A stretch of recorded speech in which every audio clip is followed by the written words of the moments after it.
남양주시 천보산 민족기도원의 우정재 원장님의 삶을 보면 하나님은 우리 인생을 미리 계획하시고 그 섭리 안에서 인도해 가시는 분임을 잘 알 수 있는데요. 주님의 신부로 행복했어요. 소개합니다. 우리 기도원에 철야기도하러 오는 권사님이 반지하 셋방에 사는 어떤 남자를 신방했다. 문을 열고 들어서자 그 사람이 부엌칼을 들고 나와서는 위협하며 말했단다. 큰 신을 모신 사람이 와야지. 니까지 것들이 오면 뭐하냐? 신방 갔던 사람들은 혼비백산하여 쫓겨나와서 내게 신방을 다시 요청했다. 내 손이 그 집 문고리에 닿는 순간 불이 머리에서부터 온 몸에 확 쏟아지는 것을 느꼈다. 문을 열고 방으로 들어가니 그 남자는 팔베개를 하고 누워있다가 나를 보고는 얼른 일어나서 무릎을 꿇고는 아이고 큰 신을 모신 분이 오셨군요 하며 절을 했다.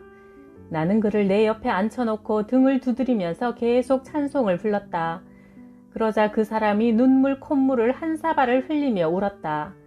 환상이 보였다. 거지 옷을 입은 한 남자가 큰 빗자루를 들고 그 형제들의 집을 하나하나 돌아다니며 휙휙 쓸고 다녔다. 나는 예배를 드리고 나서 그 남자에게 가족의 형편을 물어보았다. 6남매인데 전부 월세방 신세를 면하지 못하고 가난하게 살고 있습니다. 그 후 그 가족들은 우리 기도원에 저녁마다 기도하러 왔고 그 가정을 사로잡고 있던 가난마귀가 물러나자 형편이 점점 나아졌다. 그 남자가 학교 앞에서 붕어빵 장사를 시작하며 매일 기도원에 와서 기도했는데 하나님 은혜로 장사가 잘 되어 다른 형제들에게도 붕어빵 장사를 권했다. 6남매가 모두 붕어빵 장사를 하여 1년 후 한결같이 집을 사게 되었다. 우리가 살던 집에는 마당 하나에 여러 가구가 모여 살았는데 강집사라는 사람이 매일 새벽마다 기도 다니고 신방 다니느라 집에 붙어있는 날이 없는 여자였다. 어쩌다 집에 있을 때는 내게 와서 열심히 전도했다. 예수님 믿으세요. 예수님은 하나님의 아들로서 우리의 죄를 대신 지고 십자가에 달려 죽으셨다가 다시 살아나셨소. 그분을 구원자로 믿으면 이 땅에 사는 동안 모든 문제를 해결받고 죽어서 천국 갑니다. 그러나 나는 하루 벌어 먹고 살기도 바쁜데 예수는 무슨 예수 하며 귀를 기울이지 않았다. 그런데 그 무렵 내게는 엄마와도 같은 언니가 식도암에 걸렸다. 밥을 통 못 먹고 몸이 바싹 말라갔다. 걱정하고 있는 나에게 강집사가 말했다. 교회 가서 기도하면 예수님이 고쳐줍니다. 예수님은 장님의 눈을 뜨게 하셨고 문둥이를 깨끗이 낫게 해주셨고 중풍병자를 일으키셨고 죽은 나사로를 살리신 분이니 주님을 만나면 모든 문제가 다 해결됩니다. 나는 귀가 번쩍 열렸다. 강집사를 따라 처음 나간 교회가 영등포 중앙교회였다. 나는 하나님께 한번 죽기 살기로 매달려 보기로 하고 매일 무릎 꿇고 기도하다 보니 무릎팍에 옷이 다 해지도록 추운 줄도 모르고 기도만 하러 다녔다. 하나님, 절에 가서 부처에게 빌어도 1000번 절을 하면 부처가 한쪽 눈을 지그시 뜨고 기도하는 사람을 바라본다고 하는데 예수님도 나타나셔서 우리 언니 병을 고쳐주시면 예수님만 잘 믿으면서 살겠습니다. 삼각산에서 100일을 작정하고 뜨겁게 기도하기를 한 달쯤 했을 때 처음으로 환상 중에 천국을 보게 되었다. 언니가 환자복을 벗고 하늘색 드레스를 입고 나타나 꽃으로 둘러싸인 채 가벼운 구름처럼 두둥실 떠올랐다. 천국 문으로 들어가는 언니를 따라 나도 함께 천국에 들어가 보니 큰 바위에서 샘물이 폭포수같이 흘러내렸다. 천상의 성도들이 그 물을 달게 마시며 말했다. 이 물을 마시면 세상의 것을 다 잊어버립니다. 그 순간 하나님의 음성이 들렸다. 정재야, 세상 줄을 끊어라. 우렁차고 거룩한 음성이 내 귓전을 울렸다. 언니는 원래 불교 보살이었지만 암을 고치려고 애쓰다가 교회에 나가 복음의 진리를 접하게 되었고 47에 천국으로 갔다. 언니가 죽기 전에 내게 이렇게 말했다. 정재야, 나를 위해 기도해줘서 참 고맙다. 내가 오늘 죽는다 해도 예수님 덕분에 천국에 가니 마음이 참 편하고 기쁘다. 다만 네 정성에 보답하지 못해 미안하구나. 언니는 평안하게 눈을 감고 하나님 품에 안겼다. 언니의 병을 고치기 위해 기도하면서 내 신앙도 깊어졌다.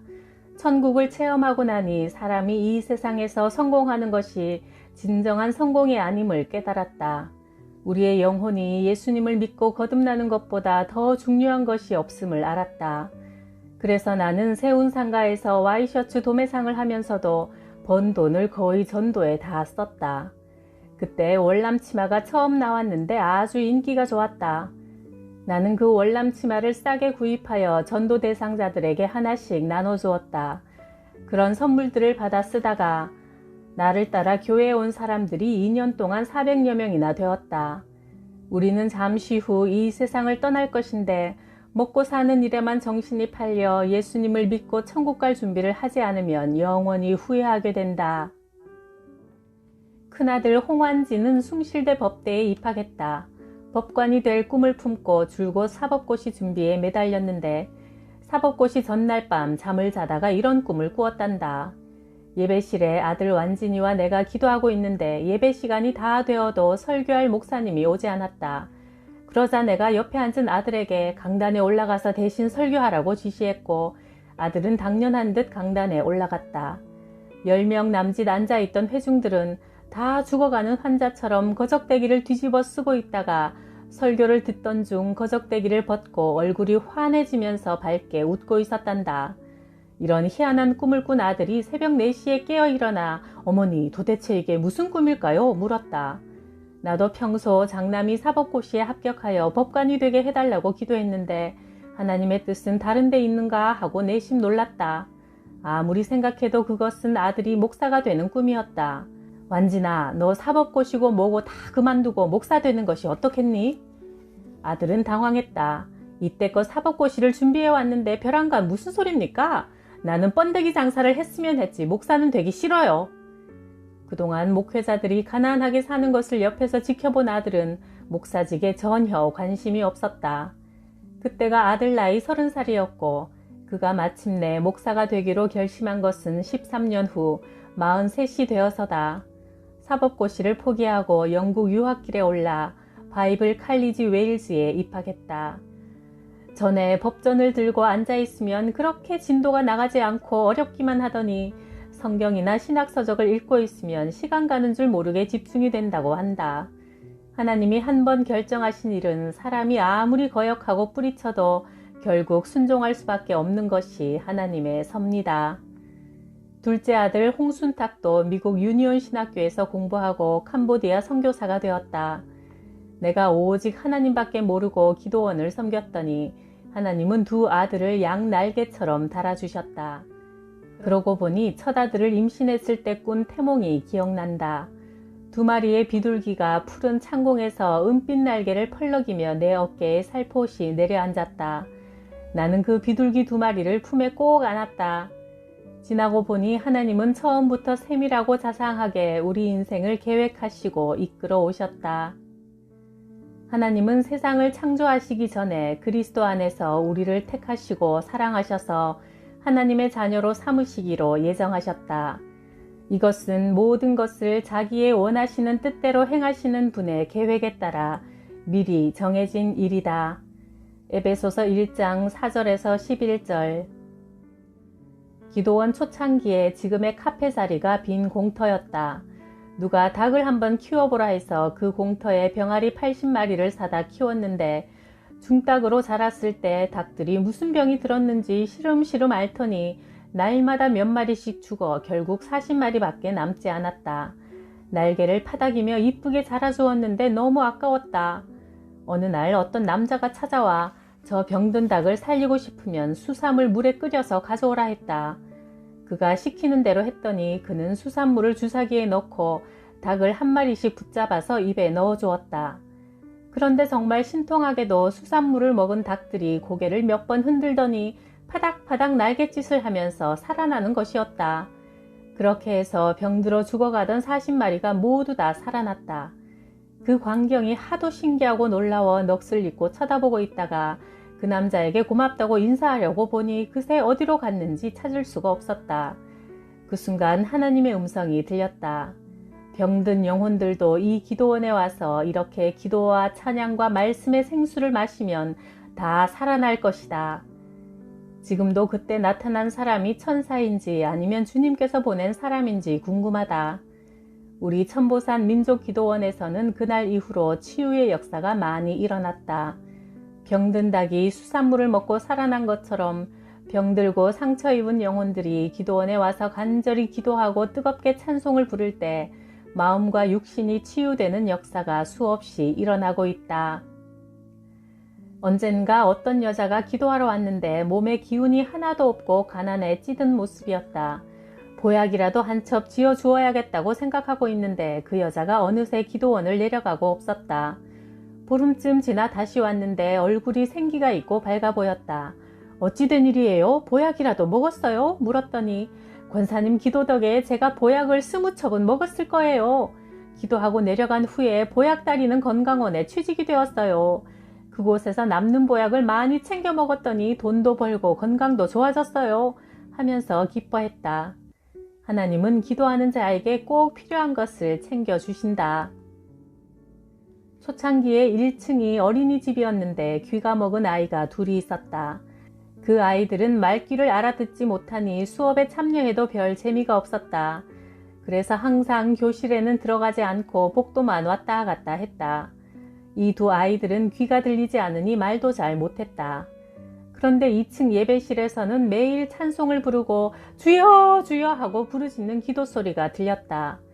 하루는 귀먹은 아이 둘이 복도에 주저앉아 엉엉 울고 있었다.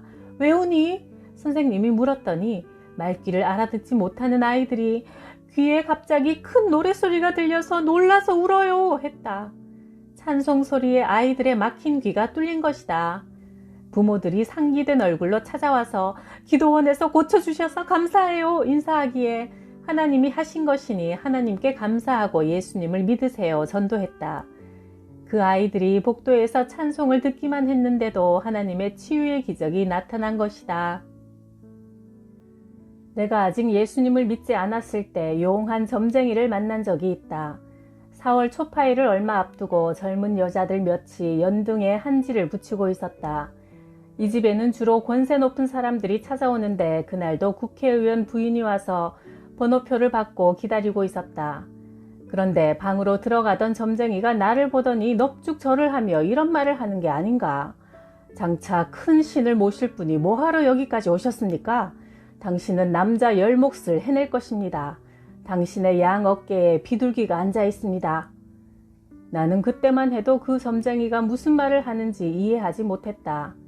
세월이 지나 천보산 민족기도원 원장이 되어 민족과 나라를 위하여 그리고 기도원에 오는 많은 사람들을 위해 기도해주는 일을 하다 보니 하나님은 이미 그때부터 나와 동행하셨구나 깨닫게 된다.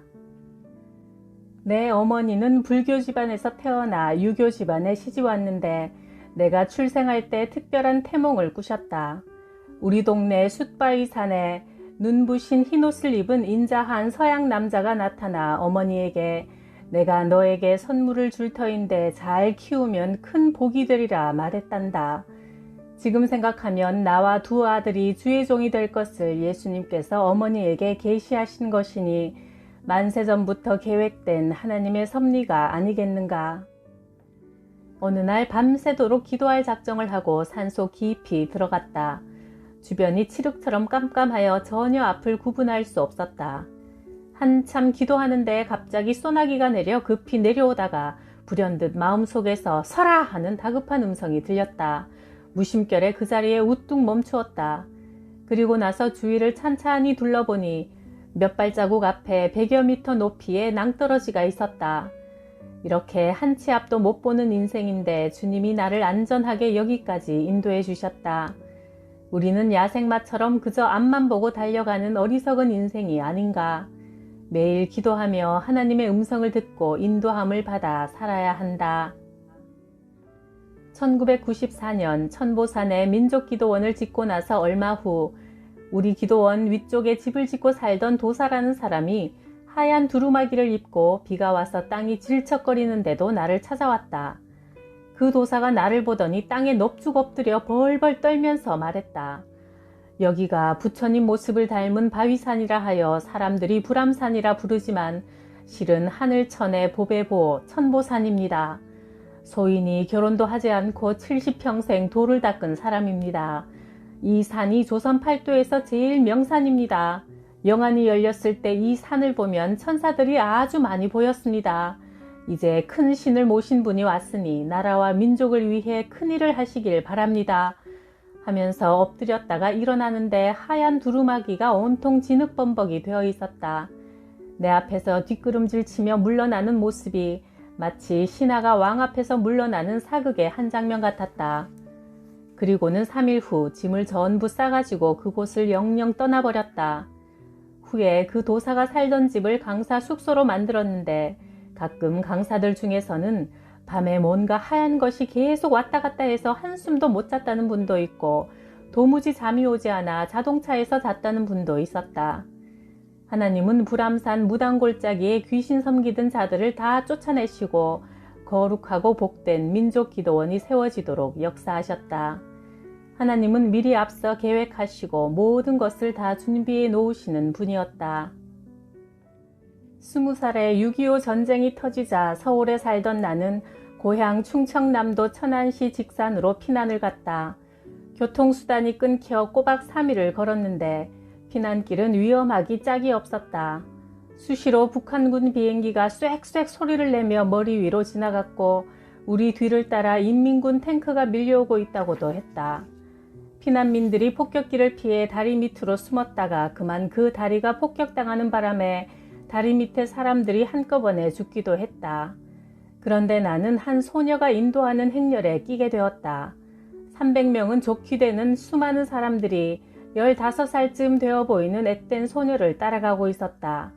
한참을 가다가 산모퉁이에서 쉬는 동안 사람들이 맨 앞에서 이끄는 소녀에게 물었다. 너는 어떻게 그 많은 총알을 피해서 갈 수 있니? 그 소녀는 이렇게 대답했다. 저는요, 길을 알아서 가는 게 아니에요. 제 앞에 노란 십자가가 보이는데 그 십자가가 인도하는 대로 따라가는 거예요. 그 소녀의 말을 들은 어느 장로님이 아가씨는 평소에 기도를 많이 한 모양이군 했다. 그렇게 소녀가 인도하는 길을 따라갔던 사람들은 안전하게 피난할 수 있었다. 나는 그때 아직 하나님을 몰랐지만 주님은 나의 목자가 되셔서 나를 선하게 인도하셨다. 고향에 무사히 도착하자 독실한 불교 신자인 언니가 말했다. 공주 계룡산 마곡사의 주지스님한테 가면 너를 보호해주고 밥을 먹여줄 거야. 언니가 가끔 찾아가서 시주하던 절이었다. 주지스는 절밥을 얻어먹으려면 시주를 해와야 한다며 다른 여자와 함께 나를 동네로 내보냈다. 어느 집에 들어가니 여주인이 말했다. 아들이 물에 빠져 죽은 지 3일이 지났는데 그를 위해 죽은 사람의 넋을 거두어드리는 넋거지를 해주면 쌀 서마를 주겠소. 함께 간 여자가 함지박에 떡과 과일을 넣고 줄에 매달아 강물에 띄운 다음 대뜸 이런 넋두리를 늘어놓았다.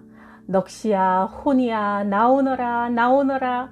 예수님도 십자가에 달려 억울하게 죽었건만 너는 어찌하여 물에 빠져 죽었느냐. 넋이여 어서 이 배를 타고 나오너라. 그렇게 그 집에 넋거지를 해주고 쌀 서마를 받아오는 길에 함께 간 그 여자가 말했다. 나는 예수 믿는 사람인데 인민군들한테 붙잡히면 예수쟁이들은 총살감이니 이렇게 절에 숨어 있는 거야. 그때 나는 예수 이야기를 처음 들었다.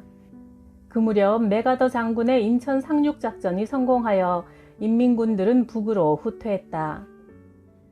어느 추운 겨울날 교회에서 철야기도를 마치고 집에 돌아오니 평소에도 나를 핍박하던 남편이 나와서 오강에 있던 오줌을 나에게 들이부었다.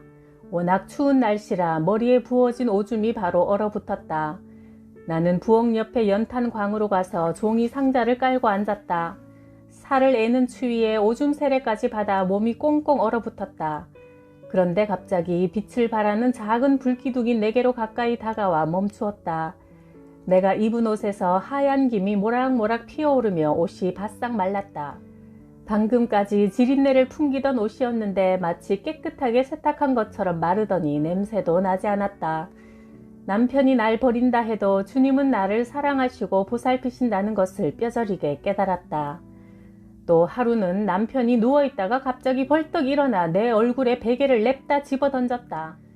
평소에도 걸핏하면 예수 믿는 내가 못마땅해서 성질을 부렸는데 그날도 자기 뜻대로 안 한다고 불같이 화를 냈다. 나는 집 밖으로 나가 한참을 서성이다가 다시 집에 들어갔더니 웬일인지 남편은 고개를 돌리고 아무 소리도 하지 않고 앉아 있었다.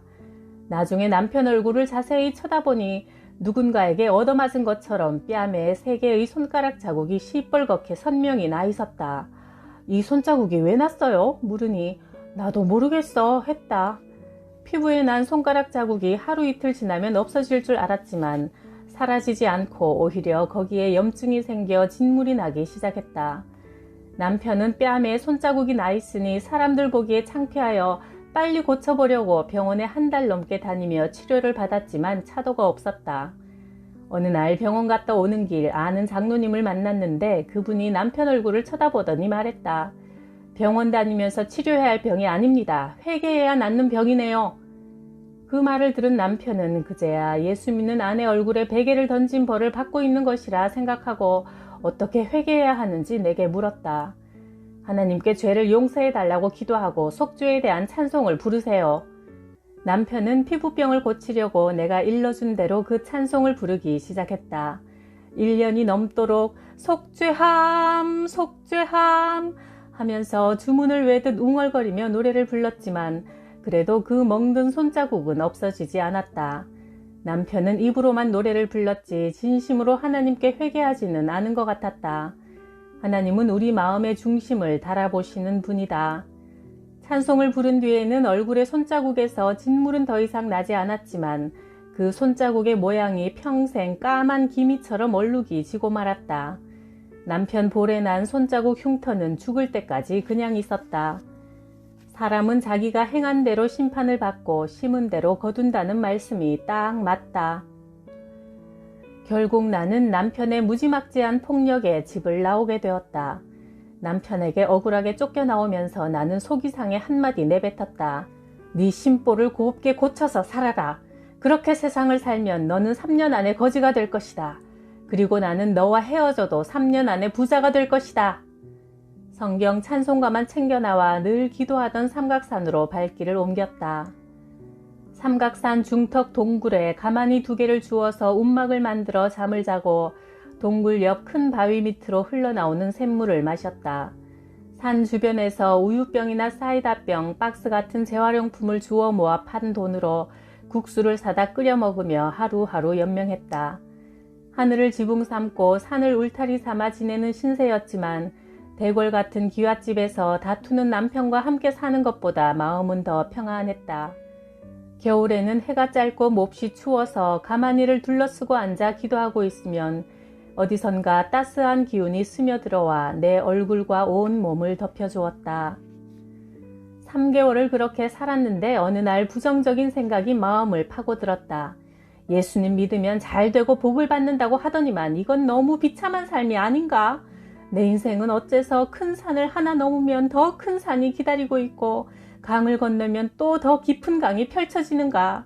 가도 가도 끝없는 고통이니 이리 살아 무엇하겠는가? 싶은 생각이 스물스물 기어들어와 소주 1병과 오징어 1마리를 사왔다. 종이컵에 소주 2잔을 따르고는 이것은 하나님 1잔 하시고요. 이것은 제가 먹겠습니다. 하면서 소주 1병을 난생 처음으로 다 마셨다. 그리고는 술에 취해 하나님께 주정을 부렸다. 육신의 신랑 버리고 영의 신랑을 찾아왔건만 겨우 이 꼴을 만들려고 나를 꼬셨소? 예수님은 능치 못함이 없는 분이라더니 겨우 이런 굴 속에서 살게 하려고 나를 꼬셨소? 음침하고 어두운 굴 속에서 패악을 부리는 깡패처럼 하나님께 대들었다. 그러자 하나님께서 말씀하셨다. 귀인을 1사람 보내주마. 내가 너와 함께하고 너를 축복하리라. 그 하나님의 음성을 듣고 나자 마음이 편안해졌다. 마치 광풍이 잠잠해진 것처럼 괴롭던 마음에 평안이 임했다. 주님의 말씀 한마디에 내 마음은 천국을 되찾게 되었고 하나님은 끝까지 나를 버리지 않으시고 동행해 주시는 분임을 확신했다. 그리고 나서 며칠 뒤에 정말 어떤 여자가 나를 찾아왔다. 내 딱한 사정을 들었다며 자기네 집 문간방이 비어있으니 거기서 생활하라고 했다. 나는 하나님의 은혜로 새로운 거처를 마련하고 삼각산을 내려왔다. 삼각산에서 만난 그 여집사의 집은 삼양동에 있었는데 내게 장사를 한번 해보라며 10만 원을 빌려주었다. 거처도 마련해주고 장사 미천까지 선뜻 해주었으니 정말 하나님이 보내신 귀인이었다. 평화시장에 가서 양말 35,000원어치를 사서 머리에 이고 이 동네 저 동네를 돌아다니기 시작했다. 한 켤레도 못 팔고 저녁 때가 되어 마지막으로 어느 집 대문을 열고 들어갔더니 댓돌 위에 벗어놓은 신발이 70여 켤레는 되어 보였다. 열린 틈새로 들여다보니 무당이 점을 치고 있었다.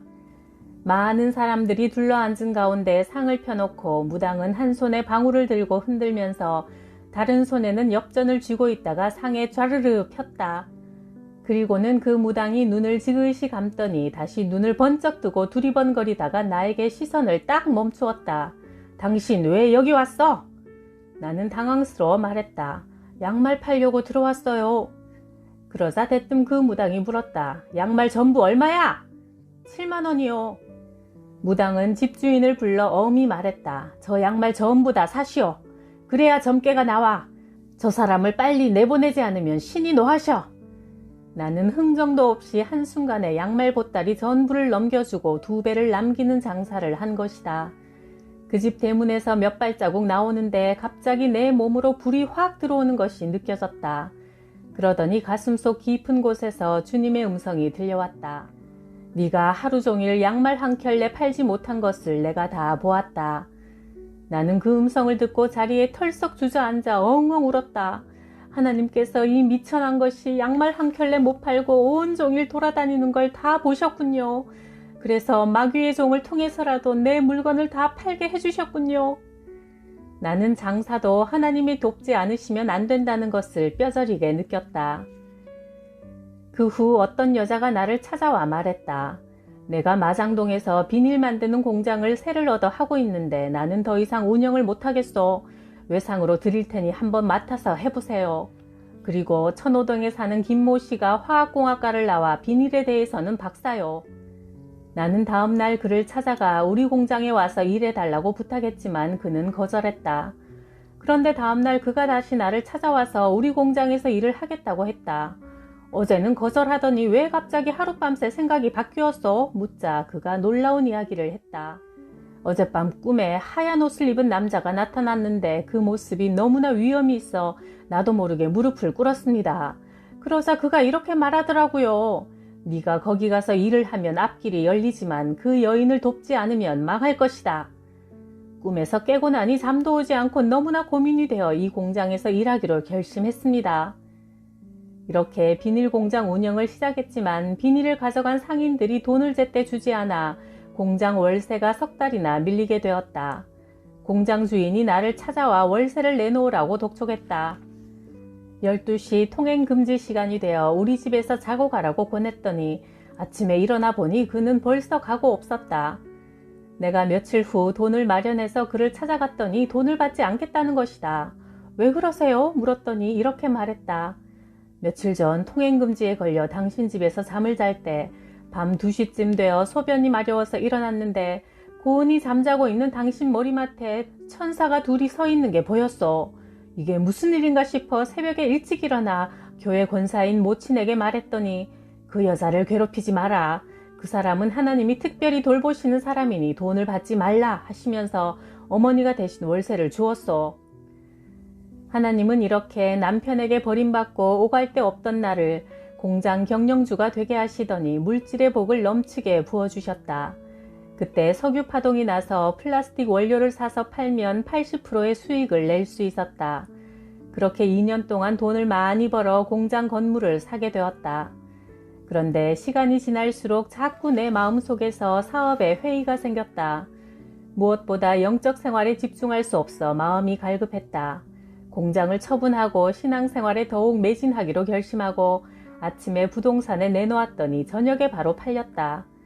그날 저녁 2-3시간쯤 기도하는데 하나님의 음성이 가슴 깊이 들려왔다. 정재야, 법궤가 네 앞으로 가니 잘 모셔라. 나는 깜짝 놀라 이렇게 말했다. 나는 목사도 아니고 전도사도 아닌데 법궤를 내가 어찌 모십니까? 하나님의 말씀을 전하고 하나님의 뜻을 아는 일에 너를 사용하리라. 다음날 아침 천호동에 사는 강 집사가 전화를 해서 대뜸 이렇게 말했다. 어젯밤 무슨 일 없었어요? 내가 어젯밤에 우리 집사 앞으로 법궤가 가는 꿈을 꾸었어요. 나는 심상치 않은 일임을 직감하고 오살리 기도원에 가서 금식 기도를 했다. 23일째 되는 날 하나님은 환상 중에 오살리 기도원 원장인 최자실 목사님을 보여주시며 말씀하셨다. 최자실 목사처럼 기도원을 하라. 산속으로 들어가 기도원을 지으라. 나는 말씀에 순종하여 기도원 터를 알아보던 중 지금의 천보산 자리가 마음에 쏙 들었다. 그곳에 원래 유스 호스텔이 있었는데 그 건물을 리모델링하여 기도원으로 만들었다. 어느 금요일 밤에 기도하다가 꿈을 꾸었다. 기도원 예배실에 흰옷 입은 예수님이 인자한 얼굴로 나타나셔서 내게 금으로 된 저울을 주셨다. 우리 친정아버지도 이런 것을 가지고 계셨는데 제가 이런 저울을 가져서 뭐합니까? 말씀드렸더니 네가 이것이 필요할 때가 있을 것이다 하시고는 순식간에 사라지셨다. 그 꿈을 꾸고 난 후로 어떤 사람의 얼굴을 보면 그가 금 같은 믿음의 소유자인지 아닌지 알 수 있었다. 사람을 알아보는 영적 분별력이 생긴 것이다. 어떤 부부가 부모님과 함께 기도원에 올라왔다. 아내인 젊은 여자는 곧 쓰러질 듯 마르고 가냘프게 생겼는데 학교 교사로 가정의 생계를 책임지고 있다고 했다. 그 남편은 황소같이 뒤룩뒤룩 살이 쪘는데 신학교를 나와 목사가 되었다고 했다. 그를 보는 순간 아내가 벌어다주는 돈으로 먹고 살면서 목회를 한답시고 게으름이나 피우는 사람으로 보였다. 나도 모르게 분노가 치밀어 그 남자의 안경 벗으세요 했더니 영문도 모르고 안경을 벗는 순간 그의 머리통을 세게 몇 대 후려쳤다. 그러자 장모와 친모가 박수를 치며 말했다. 권사님, 우리도 한번 그렇게 때리고 싶었으나 차마 하지 못했는데 권사님이 정신 차리라고 대신 때려주시니 속이 다 후련합니다. 그 젊은 목사는 내게 두들겨 맞고서 이런 생각이 들더란다. 내가 이 땅에서도 제대로 살지 못해서 저 권사한테 이렇게 두들겨 맞는데 하나님 앞에 가서는 얼마나 두들겨 맞겠는가 하며 정신이 번쩍 들더라는 것이다. 그 후 그는 회개하고 부지런히 기도하고 목회하는 성실한 목사가 되어 우리 천보산 기도원에도 자주 올라와 기도한다.